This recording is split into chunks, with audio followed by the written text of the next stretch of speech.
If Rome, France, Germany, and Zimbabwe all destroyed their money the same way, what makes you think today's system is any different? There's a repeatable pattern in money that has wiped out middle classes and rewritten entire civilizations. And this is why it affects you. In 64 AD, Rome destroyed the silver in its coinage. In 1796, France's currency collapsed to zero. In November 1923, Germany hit 4.2 trillion marks per dollar. On August 15, 1971, America broke the dollar's link to gold. In 2008, Zimbabwe printed a $100 trillion bill. Different countries, different centuries, the same sequence. Every time, savers were wiped out. Asset holders walked away rich. History doesn't repeat, it compresses. And every sign says this cycle has begun again. Right now in 2025, this same pattern is active. Because when governments can't pay what they owe, they don't default. They change the money. Not reformed. Reset. Let me show you. It always starts the same way. A trusted currency, then pressure, then expansion, then loss of control. Rome is the blueprint. In 27 BC, under Augustus, the denarius was almost pure silver. About 95%, people trusted it. Trade exploded. Savings mattered. But by 64 AD, Emperor Nero needed money after the Great Fire of Rome. So he cut the silver content to around 80% and minted more coins. Same face, less value. Most people didn't notice.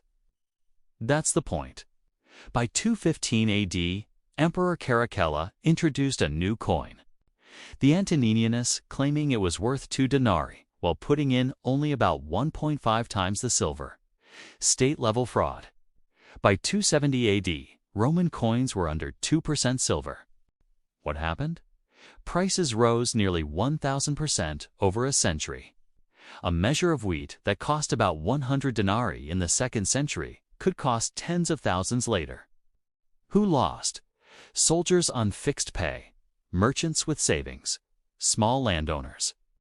The Roman middle class, who won? Senators with estates, land, livestock, real assets. The land didn't change. The money did. Let me show you France. In 1790, after the Revolution, France issued paper money called assignats, backed by church land. At first, about 400 million livres. By 1796, over 45 billion livres were in circulation. That's the equivalent of printing over $1 trillion today in 6 years. Bread prices exploded, wages lagged, savings vanished. A family that had the equivalent of $50,000 in savings. Before the revolution, couldn't buy a week of food. Debtors and land buyers won. Savers lost. Let me show you Germany. After World War I, Germany owed reparations worth about $440 billion in today's dollars. They couldn't tax it. They couldn't grow it. So they printed it. It's January 1922. About 190 marks per dollar. August 1923, 4.6 million. November 1923, 4.2 trillion marks per dollar. A loaf of bread went from 160 marks to over 200 billion in months. Middle-class families who had saved for decades the equivalent of $100,000 today were wiped out completely. Industrialists who borrowed money bought factories and land and paid back loans with worthless paper. Debt vanished. Assets remained. Let me show you America. On August 15, 1971, President Richard Nixon closed the gold window. The dollar stopped being convertible to gold at $35 an ounce. Overnight, it became pure fiat. From 1971 to 1980, U.S. inflation ran over 110%. Gold went from $35 to $850 an ounce, about $3,300 today. Home prices surged, stocks recovered.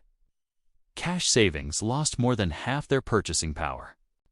If you held $10,000 in a bank in 1971, By 1980, it bought what about $4,500 bought before. If you held a house with a fixed mortgage, inflation ate your debt for you. Let me show you the extreme. Zimbabwe, 2007 to 2009. Inflation hit 79.6 billion% per month. They printed a $100 trillion note. Teachers were paid daily and ran to markets before prices doubled again. Anyone with cattle, land, or US dollars survived. Anyone with bank balances was erased. Money died. Assets didn't. Up to this point, this looks like flexibility. Governments managing crises, supporting growth, saving the system. But this is actually where the system breaks. Because once printing becomes normal, redistribution becomes permanent. Let me show you who really pays. In every case, Rome, France, Germany, America, Zimbabwe, inflation moved wealth in one direction. From cash to assets. From savers to debtors. From wages to ownership. From the many to the few. A $200,000 mortgage in the 1970s felt heavy. By 1980, inflation had destroyed nearly half its real value. The house stayed, the debt shrank. But $200,000 in savings did the opposite. It stayed, its value died. Right now, in 2025, look at the alignment. In January 2020, USM2 was about $15.4 trillion. By late 2024, over $21 trillion.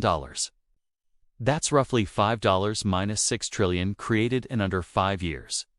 More than $15,000 per person. Federal debt is near $36 trillion.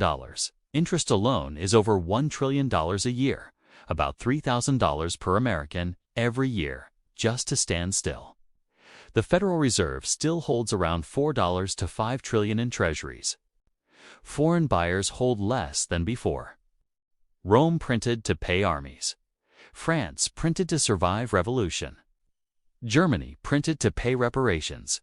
America issues to roll debt. Different story, same mechanism.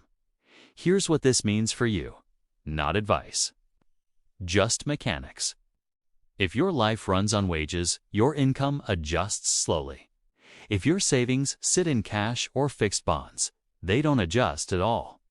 If your world is assets, property, businesses, equities, prices reprice with the money.